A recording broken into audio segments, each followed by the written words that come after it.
tous. Alors aujourd'hui je voulais vous faire ma vidéo sur les mentions honorables, c'est-à-dire les gros coups de cœur de 2018 qui n'ont pas atteint le top 12, puisque j'essaie d'être vachement sélective avec mes top meilleures lectures de 2018, sinon ces vidéos sont beaucoup trop longues, et déjà qu'elles sont longues sans, mais alors là, encore pire.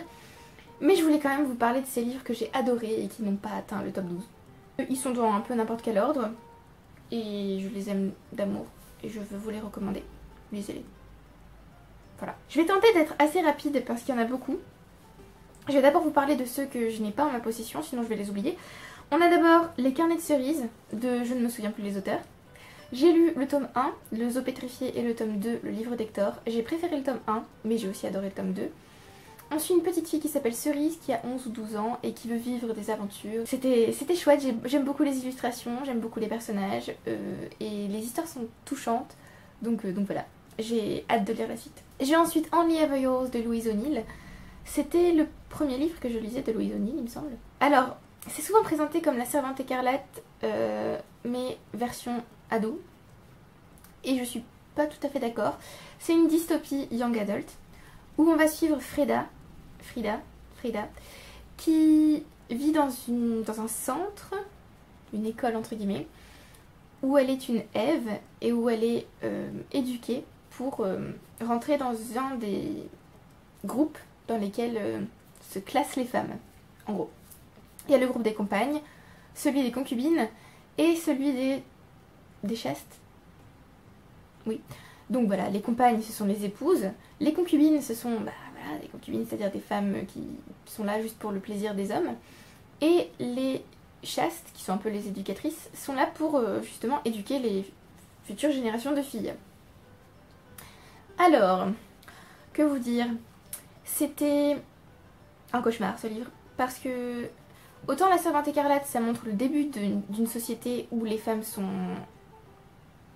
vues par rapport à leur fécondité, sont la propriété des hommes, alors que Only Ever Yours, on est vraiment déjà avancé dans la société, on assiste à l'éducation de filles qui vont vivre dans une société misogyne. C'était... J'étais très énervée par ce livre et en même temps j'ai adoré parce que ça permet de montrer ce que pourrait donner une société de ce genre.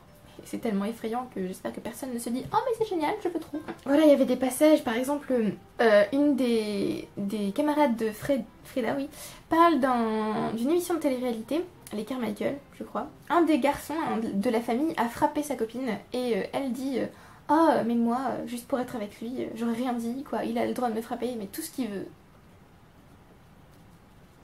Ok, donc c'était à la fois génial et à la fois horrible.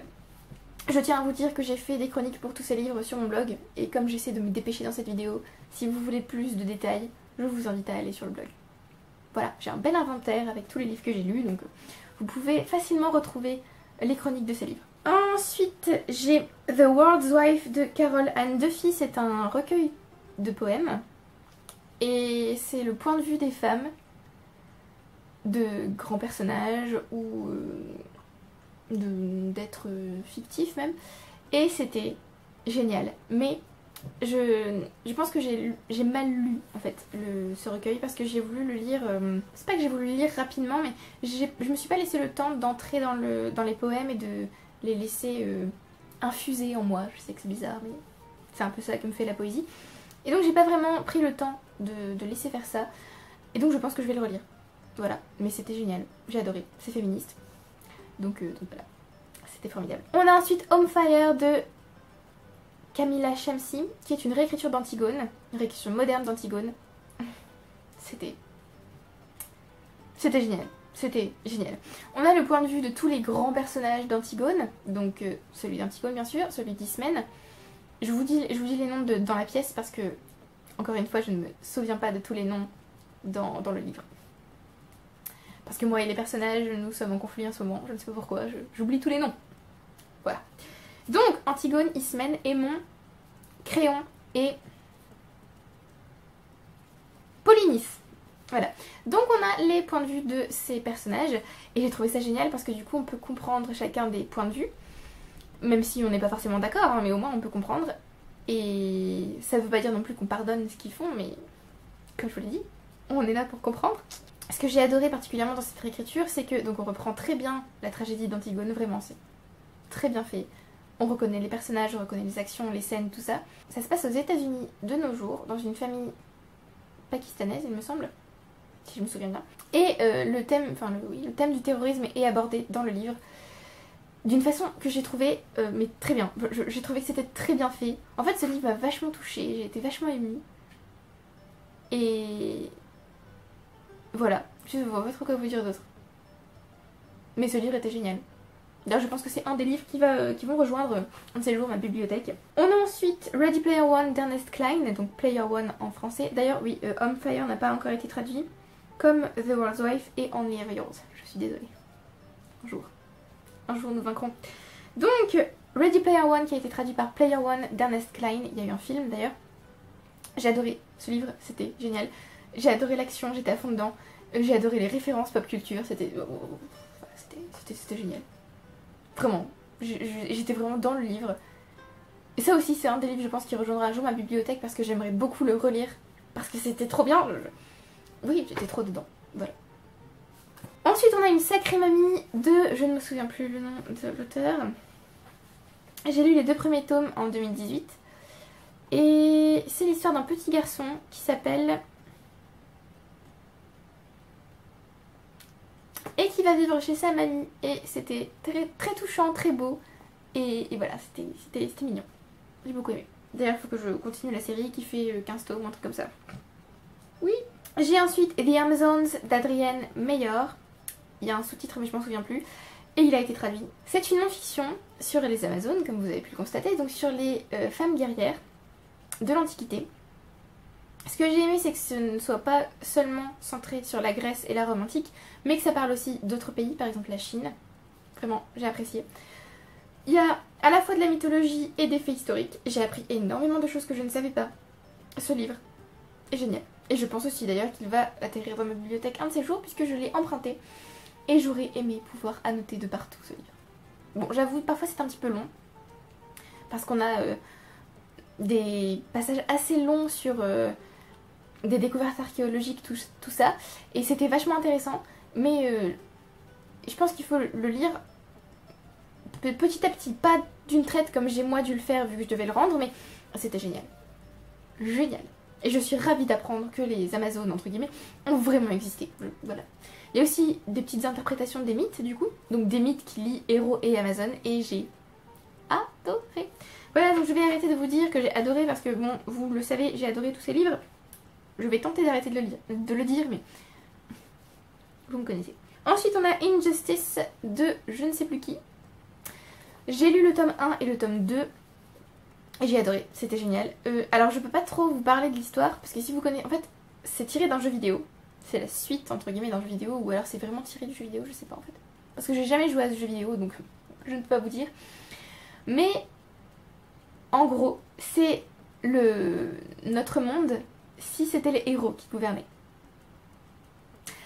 Alors, comment vous dire? Voir Superman devenir un méga dictateur, c'est assez... désespérant, je dois avouer. Il y a aussi pas mal de gens qui meurent dans ce comics et moi ça m'a crevé, ça m'a crevé le cœur parce que voilà, il y a des scènes où je m'attendais juste pas à ce que ça se passe comme ça et voilà, mais alors c'était génial. Génial parce que je trouve que c'est un comics original qui qui tord un peu le genre en fait, je trouve les stéréotypes du genre et j'ai vraiment adoré. D'ailleurs il faut que je continue. Mais voilà, je peux pas trop vous dire pourquoi Superman devient dictateur, ce qui se passe, tout ça. Sachez juste que ça résulte en une espèce de guerre civile entre héros. Vu que bien sûr certains vont pas être d'accord avec Superman. Déjà que dans la Justice League ils savent pas s'entendre, mais alors là c'est... voilà. Mais c'était top. Donc je pense aussi que c'est une des rares séries comics qui va sans doute un jour atterrir dans mes bibliothèques. Ensuite on a Aya's Grace de Margaret Atwood qui a été traduit par Captive. Il y a aussi une série que j'ai pas encore regardée d'ailleurs. Alors c'est l'histoire de Grace Marks.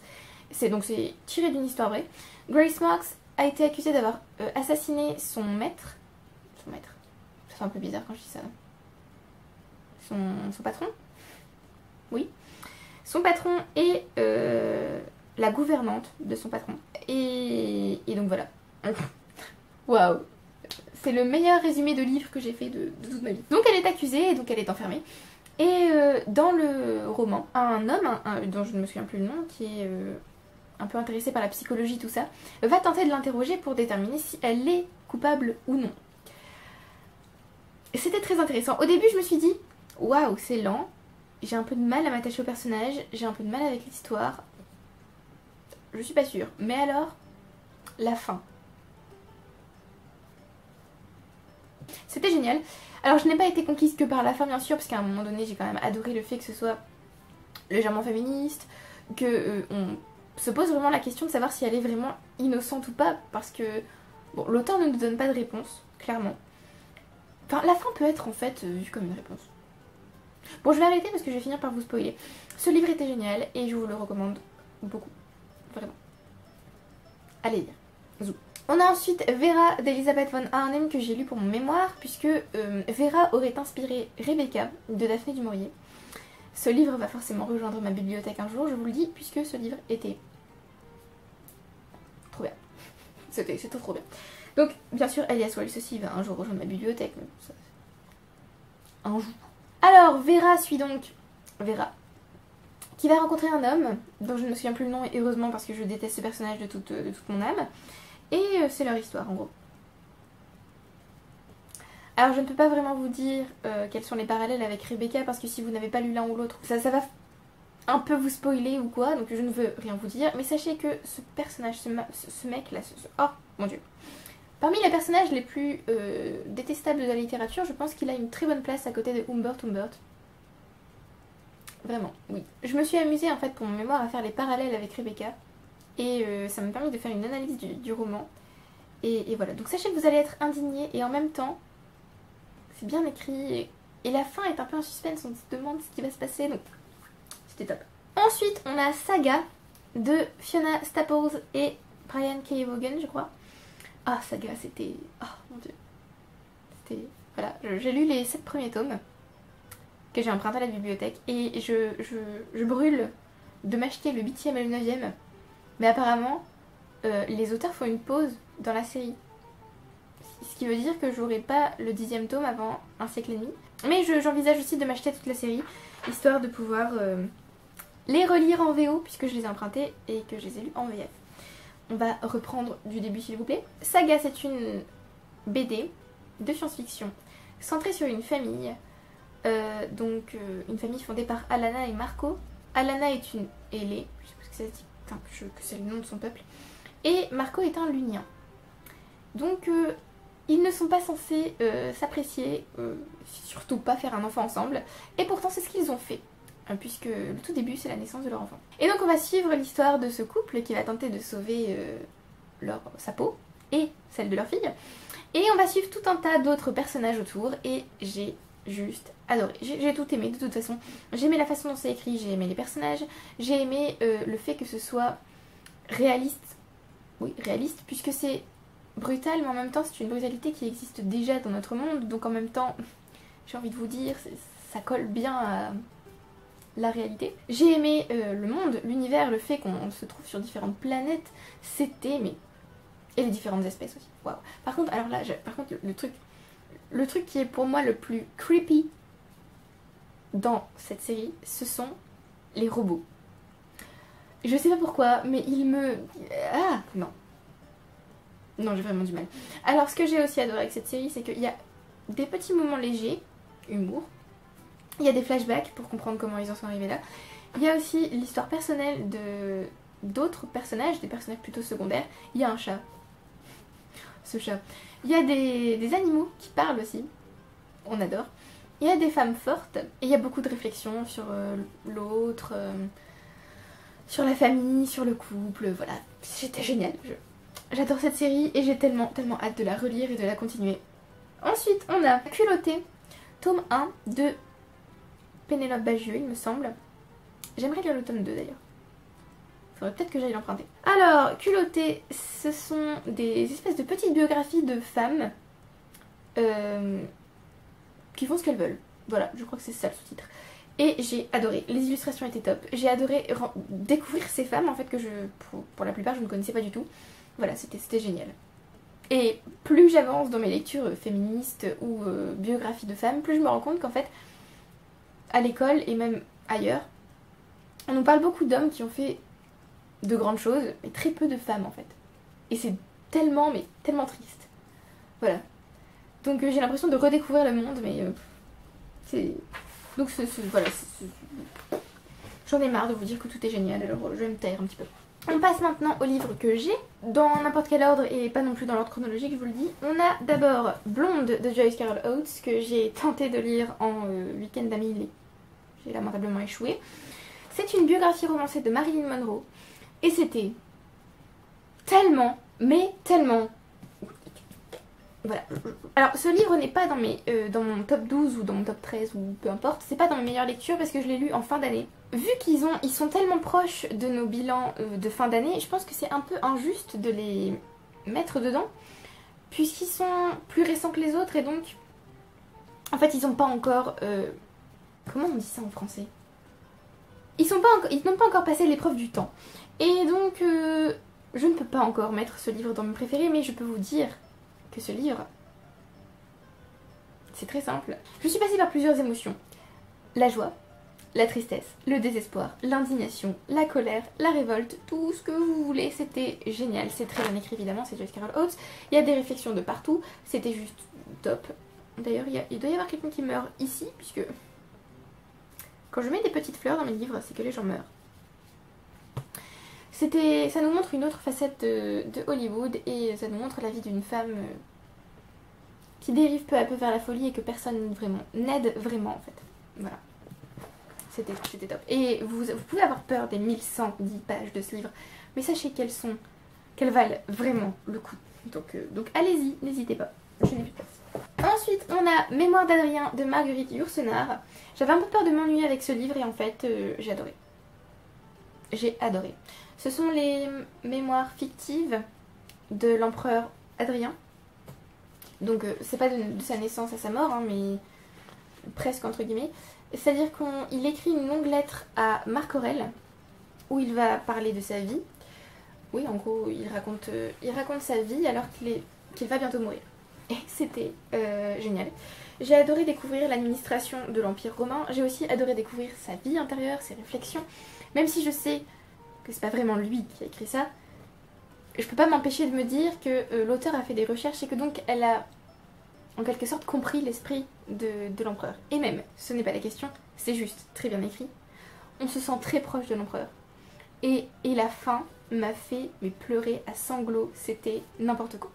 Donc, je vous le recommande fortement. Ensuite, on a la série Three Dark Crowns de Kendall Blake.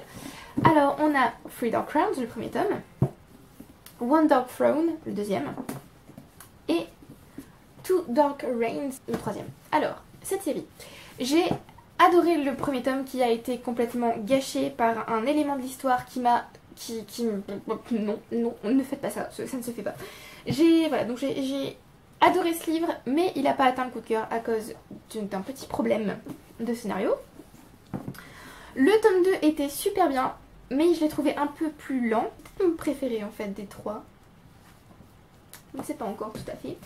Et le troisième tome, je l'ai lu dans une période difficile de ma vie, donc il est à jamais marqué par cette période et je garderai toute ma vie cet exemplaire parce que voilà, c'est sans doute pour ça aussi que j'aime autant cette série parce que elle m'a permis de surmonter, enfin pas vraiment de surmonter en fait, mais elle m'a permis de rester à la surface on va dire, de pas m'enfoncer encore plus, voilà. Mais je vais vous parler quand même de l'histoire d'origine. Alors, dans le premier tome, on suit des triplés, des reines, qui s'appellent Catherine, Mirabella et Arsinoé. Alors ça se dit Arsinoé, mais je suis désolée, toute sa vie, cette pauvre princesse s'appellera Arsinoé parce que j'adore Arsinoé et pas Arsino. Voilà. Donc Catherine est empoisonneuse, Mirabella est élémentale, et Arsinoé est naturaliste. Et c'est aussi pour ça que c'est ma préférée, parce que moi, les liens avec les animaux et la nature, je suis... voilà. J'aurais sans doute été naturaliste dans leur monde. Elles vivent sur l'île de Fenburn, et en fait, le système de l'île des triplés naissent. Quand, donc ça veut dire que la reine qui a donné naissance à ces triplés va quitter l'île. Et à leur 16e année, elles vont connaître l'année de l'ascension. C'est-à-dire qu'elles doivent s'entretuer pour savoir qui sera la reine couronnée. Alors c'est assez sombre. Il y a pas mal de gens qui meurent, je vous le dis. Mais j'ai adoré. C'était génial. En plus, on sent qu'il y a une intrigue, un petit truc en plus, en fait, quelque chose d'étrange. Et c'était génial. Voilà. Alors, le deuxième tome était, comme je vous l'ai dit, bien. Mais il manquait quelque chose. Mais il était quand même super. Et le tome 3, là, vous devez vous douter que du coup... Le tome 3, en fait, était très bien. Mais... il y a juste un petit quelque chose qui m'a un petit peu dérangée. En fait, j'avais deviné ce qui se passait. Donc, bon... J'ai l'impression que depuis le tome 1, j'ai deviné le gros rebondissement qui arrive dans le tome 3, justement. Donc, j'ai quand même hâte de lire le tome 4. Vraiment. Ensuite, on a Gardien des cités perdues de Shannon Messenger, le premier tome, qui m'a été conseillé par ma sœur. En fait, elle m'a donné les 2 premiers tomes. Et qui m'a aussi été conseillé par Salomé. Donc, j'ai fini par le lire et j'ai adoré. Alors, c'est de la jeunesse, il me semble. On peut pas dire de l'Aya, donc c'est de la jeunesse. On suit Sophie, qui n'est pas une humaine ordinaire. Puisqu'en fait, elle entend les pensées des gens. Et elle va découvrir qu'elle n'est pas du tout humaine, en fait. C'était génial. J'ai adoré. J'aime aussi le fait que ce soit dans une école, évidemment. Et voilà. Que vous dire de plus? J'ai hâte de lire la suite. J'avais dit que je continuerais régulièrement et je ne l'ai pas fait. Donc je vais bientôt lire le tome 2. J'aime beaucoup l'univers, le système magique, cette espèce de quête qui commence à se faire jour. Voilà. Et j'aime les personnages. Donc on va continuer cette série. Ensuite on a Dangerous Woman, édité par George R.R. Martin et Gardner Dozois, qui a été traduit et publié en 2 tomes en France. Alors il y a des tas d'auteurs, j'en ai découvert plein et j'ai vraiment adoré certains, donc je sais que je vais lire des livres d'eux. Je me suis rendu compte cette année, enfin en 2018, que je ne lisais pas assez de recueils de nouvelles, donc j'ai tenté d'en lire plus. Et Dangerous Woman fait partie de cette tentative d'en lire plus. Et en fait, je me suis rendu compte que je préférais les anthologies aux recueils de nouvelles. Parce que souvent, un recueil de nouvelles, c'est écrit par une seule personne, un seul auteur. Et là, Dangerous Woman, les anthologies, en général, sont écrites par plusieurs auteurs. Et j'ai trouvé ça génial parce que ça permet de rencontrer plein de plumes différentes. Et ici, par exemple, ça permet aussi de lire des nouvelles qui sont issues de genres tout à fait différents. Par exemple, on peut avoir de la science-fiction et de la fantasy, mais aussi, on peut aussi avoir du thriller, de l'historique, du contemporain. Et j'ai trouvé ça top, c'était génial. Je vais quand même vous dire mes préférés. Alors, mes préférés étaient, si je me souviens. Alors, je me rends compte que je me souviens pas du tout de toutes les nouvelles, mais je sais que j'ai adoré celle de Jim Butcher, Bombshells, qui m'a donné très envie de lire ces séries, et notamment The Dresden Files. J'ai aussi adoré Neighbours de Megan Lindholm, qui est l'autre nom de Robin Hobb. J'ai apprécié celle de Brandon Sanderson, mais c'est pas une de mes préférées. J'ai adoré Lies My Mother Told Me de Caroline Spector, qui fait partie de l'univers des Wildcards. J'aimerais vraiment commencer cette série. Et évidemment, j'ai adoré The Princess and the Queen de George R.R. Martin. Voilà, donc je vous recommande ce livre si vous aimez les nouvelles et si vous avez envie de découvrir de nouveaux auteurs. Et profitez-en vu qu'il est traduit. Ensuite, on a L'héritage des rois passeurs de Manon Fargeton, le premier tome de sa série qui se passe en ombre. On va suivre Enora et Raven. Enora vit en Rive et Raven en ombre, donc Rive c'est notre monde. Et Enora va devoir se fuir en ombre. Voilà, je ne vais pas vous en dire plus. C'était génial, j'ai adoré, j'ai tout adoré. J'ai adoré l'histoire, j'ai adoré le monde, j'ai adoré l'écriture. Alors Manon Fargeton écrit tellement bien. J'ai adoré les personnages. Juste... En fait, le problème de... Pas le problème de ce livre, hein, c'est mon problème avec ce livre, on va dire. C'est que depuis, j'ai lu Les Illusions de Savloar et que je trouve Les Illusions de Savloar meilleures que L'héritage du roi passeur, même si L'héritage du roi passeur est excellent. C'est vous dire la surexcellentissimité des Illusions de Savloar. Donc voilà, je vous recommande très fortement de lire L'héritage du roi passeur avant de lire Les Illusions de Savloar. Sinon ça va vous gâcher un peu, on va dire, le dernier tiers du roman. C'était génial. J'ai adoré. Vive Manon Fargeton. Maintenant je reveux un roman en ombre s'il vous plaît.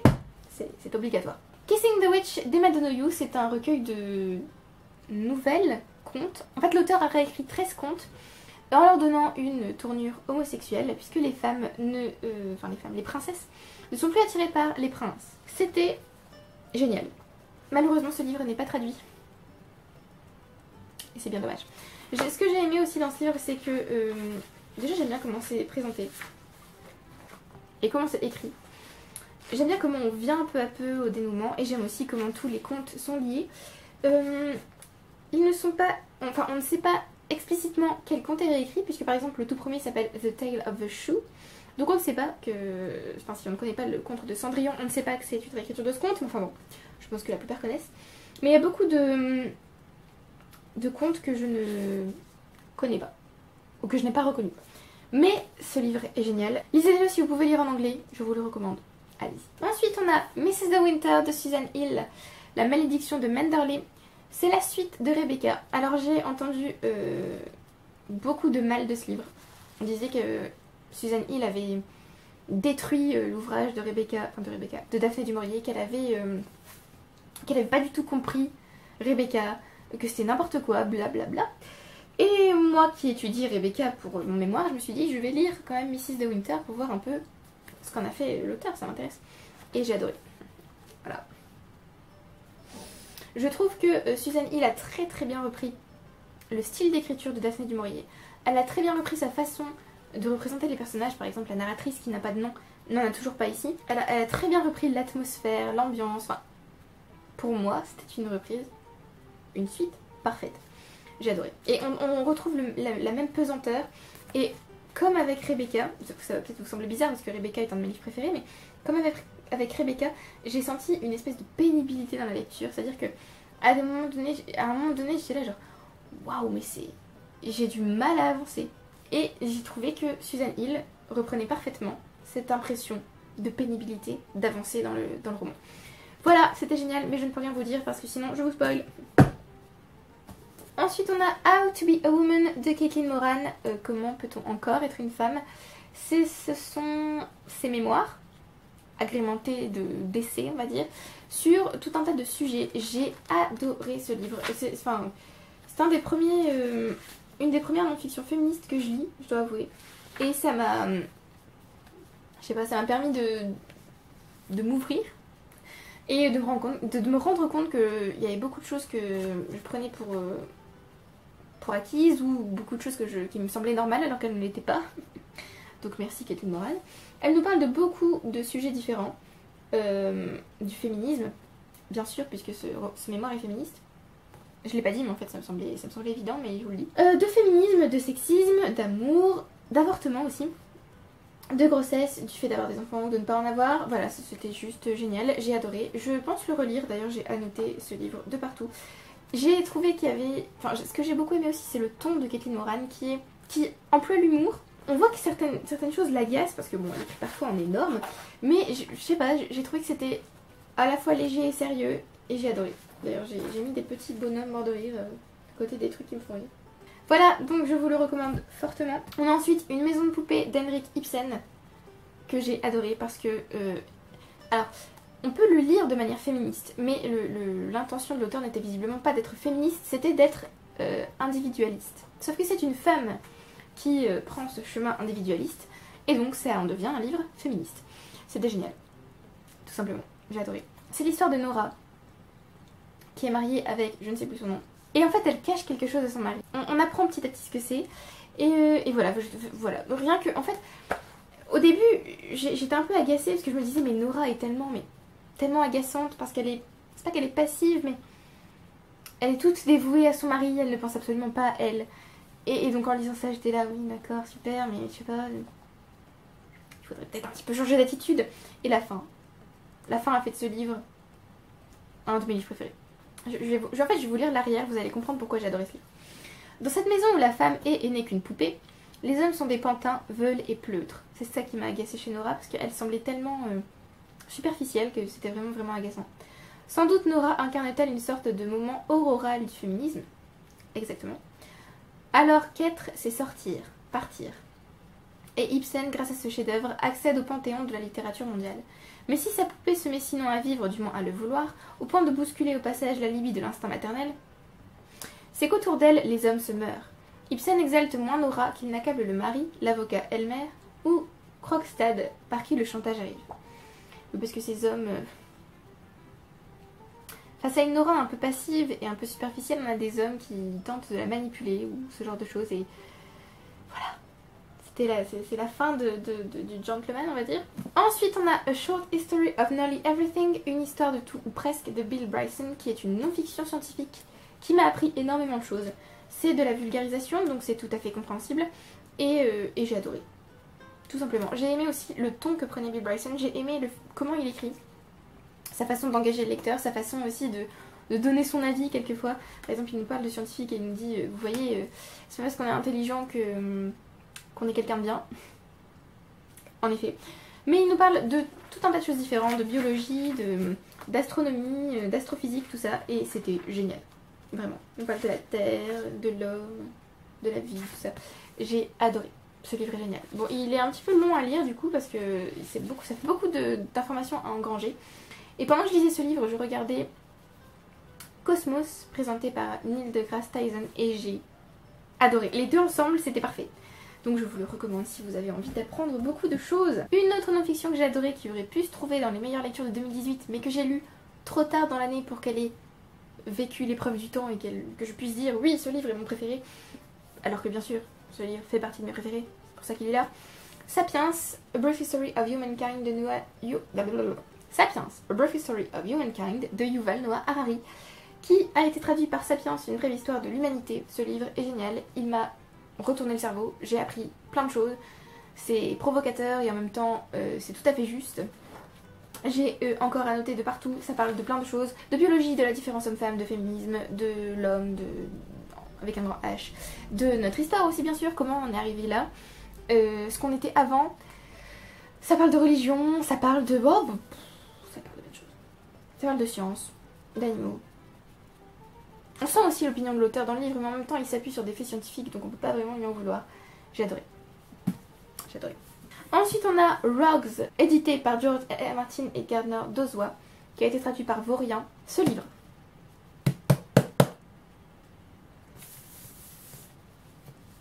c'est la première anthologie que j'ai lue éditée par George R. Martin et Gardner Dozois. J'avais peur de commencer parce que je me suis dit, oui mais ça fait longtemps que j'ai lu des recueils de nouvelles, puis j'ai jamais vraiment lu d'anthologie, donc si j'aime pas, qu'est-ce que je fais? Et j'ai adoré. J'ai adoré.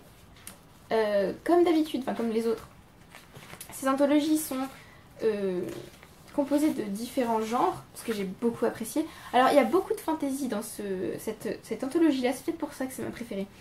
J'ai aussi découvert des auteurs que j'ai envie de lire, mais ça devient douloureux tellement j'ai envie de découvrir leurs autres œuvres. Il y avait quand même de la science-fiction, du thriller, tout ça, donc mes préférés. What Do You Do de Gillian Flynn, qui a aussi été publié tout seul. Ça s'appelle The Grown Up. D'ailleurs, j'aimerais bien avoir la nouvelle seule parce que j'ai tellement adoré. C'est une réécriture de The Haunting of Hill House. Voilà, je pense que je n'avais rien d'autre à dire. Il y en a vraiment beaucoup que j'ai aimé, mais mes préférés vraiment c'était What Do You Do et The Curious Affair of the Dead Wives de Lisa Tuttle.